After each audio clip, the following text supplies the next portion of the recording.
full of tourists, Japanese, Chinese. Чехиянын Прагадагы агротехникалык университетинин өкүлдөрү, профессорлор Барбара Йорданова жана Охотче Поузевам бүгүн Ош мамлекеттик педагогикалык университетинде конокто болду.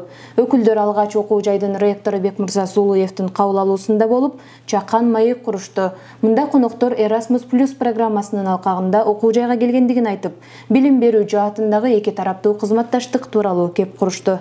Assalamu alaikum. Hello. I came here with the project. Мен бул жакка Ош МПУ менен биргеликте ишке ашырып жаткан долбоордун негизинде келдим. Биз кадрлар менен тажрыйба алмашабыз. Алдыда Кыргызстандын педагогдору Прагага барып, дидактикалык жана инновациялык окутуу ыкмаларын үйрөнүшөт. Бул тажрыйба алмашуу программасынын бир түрү. Мында чет өлкөгө 10 күндүк окуу сапары уюштурулат. Ал эми мен бүгүн долбоордун координатору катары бул жака сиздердин университеттеги билим берүүнүн сапатын байкоо үчүн келдим. Азыр биз жаңы долбоорду пландап жатабыз. Бул жолу аны өркүндөтүүдөбүз. Анткени сиздердин кызматкерлер менен иштешкенден биз аябай ыраазы болдук. Учурда кыргызстандык студенттер үчүн да грантка арыз бердик. 10 days training. Жолугушууда окутуучулардын тажрыйба алмашуу программасынан тышкары студенттер үчүн да жаңы мүмкүнчүлүктөр түзүлөрү белгилүү болду.